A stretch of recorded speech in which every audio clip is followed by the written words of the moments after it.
It looks like PG&E has the power. Stick around for my analysis of PG&E and more lame dad jokes.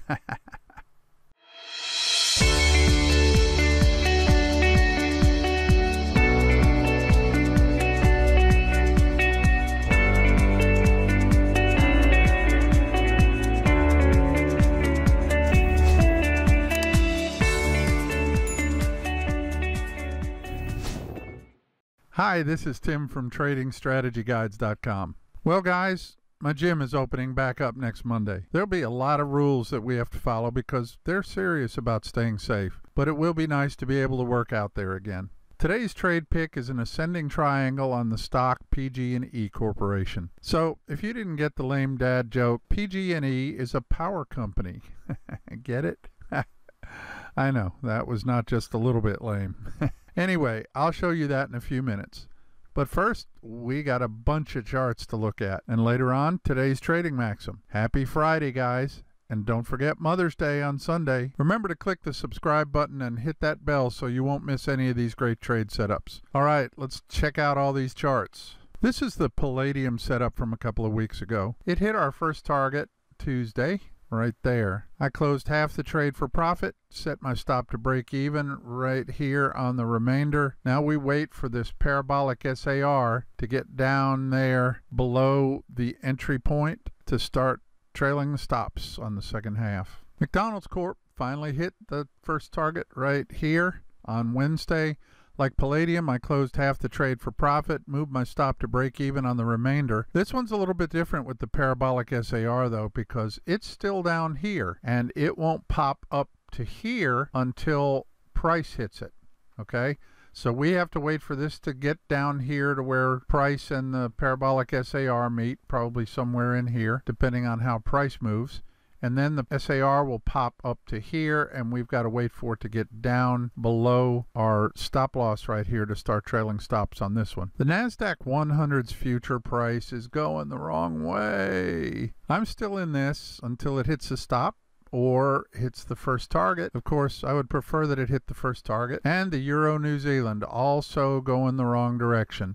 Did not quite hit the stop down here, so I'm still in this one. Kraft Heinz closed below the bear flag right here, but it did so on only 70% volume, so there's no trade here. I'll look it over and see if there's another way we can get into this, and I'll let you know. Okay, this is Bitcoin on the daily. I'm recording this video late Thursday, so this candle hasn't closed yet, but surely looks like we might get a buy trigger here on this bull flag. I'll fill you in on the details in Monday's video. Here's the Australian dollar Swiss franc setup I gave you last week. Tried to trigger right here, didn't make it. Now I'm thinking that these moving averages are getting kind of close together, so I'm going to consider this a blown pattern, and that means I'm done with this pair and won't be taking a trade on it. The Australian dollar Japanese yen pair, however, triggered the MAX trade right here with the close below the 20 on Wednesday, and then on Thursday it closed up here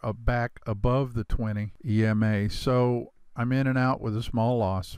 You win a few, you rain a few out, right? And the last of the active trades we're going to look at today is silver. We've got a push and a close up here above the original triangle that I had drawn right there, but we still got a descending volume and volatility right here, so I'm comfortable with redrawing this triangle. It actually has no bearing on the trigger level, which is still 1476.80. It just extends the time that we'll consider this an active pattern. Remember, the plan is to sell a daily candle close below 1476.80 right there. And that's it for all the active trades. Let's take a look at today's pick. Today we're looking at PG&E Corporation, a San Francisco-based holding company for Pacific Gas and Electric Company, dating back over 100 years to the California Gold Rush days. PG&E provides natural gas and electricity to most of the northern two-thirds of California. This is a daily chart of PG&E with a nice-looking ascending triangle. An ascending triangle consists of a strong resistance level, like this one here at 12, with several historical touches or approaches of the line, and a series of higher lows as fewer and fewer traders are thinking about taking this short. Each time the price gets back up to the resistance level, it chips away at sell orders until it finally breaks through. It should break out of the pattern with strong momentum, and a good consolidation pattern like this should be accompanied by a decline in volume and volatility like you see here. I measure the volatility using the average true range, or ATR, which shows the average length of the last 14 candles. And here's the trade plan. We're going to buy a daily candle close above the triangle. On the breaking candle, to enter a full-size position, we want to see this volume bar reach this volume average right here. If it doesn't quite reach the average, but it does reach 75% of the average volume, I'll take a half-size position to reduce risk. You can calculate the percentage by dividing this volume number by this volume average, and your result should be 0.75 or better. If it's not at least 0.75, I won't enter this trade. My stop loss is 1.5 times the ATR, and my first target is 1 times the ATR. So let's say this thing closes up here. That will be our entry point, and we'll enter just ahead of the close. And on that day, we want to look down here at the ATR, multiply that number by 1.5, and measure that distance behind the entry, and that'll be your stop loss, and then 1 ATR above your entry, and that will be your first target. If after entering the trade we get a candle close back inside the triangle, we'll close the trade right then and take our loss and not wait for it to hit the stop loss. Our intention is that a breakout above the triangle should be explosive and hit our target fairly quickly. If the momentum goes away, we want to shut the trade down without taking a full stop if possible. When the price hits our first target, we will close half the position for profit and set the stop loss to break even on the remainder. We will then follow stops as price moves in our direction until the market takes us out. These two rules are the very definition of cutting your losses and letting your winners run. Typically, I do this using two positions. The first position has a stop loss and a take profit. That position will close automatically when the first target is hit. The second position will only have a stop loss, and that's the position that will be allowed to run. When the first target is hit, we will have to manually move our stop loss to break even on the second position. I will only risk about 2% of my account on each trade. And that's today's setup on PG&E Corporation. Remember, my intent here is to tell you how I manage these trades. If you've already got a good trade management plan, use it. Things that work for me may not work for you. You have to understand your own mind to find the best strategies for your trading. And speaking of understanding your own mind, that's my intent for the trading maxims.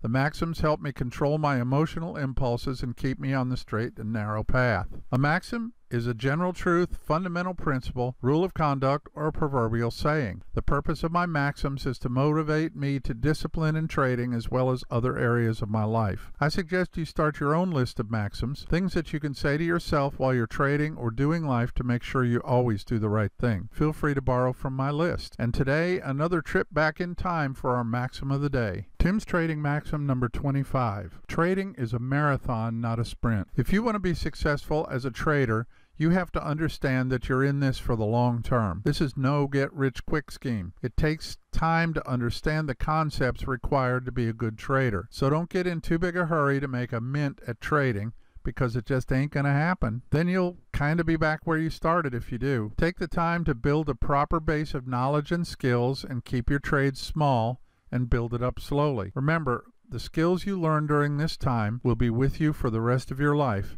So there's lots of time to become wealthy as a trader. Remember our PG&E trade plan here. We're going to buy a daily candle close above the triangle or above 12. If the volume is not quite average, go half size as long as it's at least 75% of the average. Your stop loss is 1.5 times the ATR, and your first target is 1 times the ATR. And remember to click the link below to the trade management video for more details. And also remember to sign up for my free Trading Picks email list to be sure you don't miss any of these great picks. I send out about 2 or 3 trading picks a week from all different markets, and you'll get to see them first.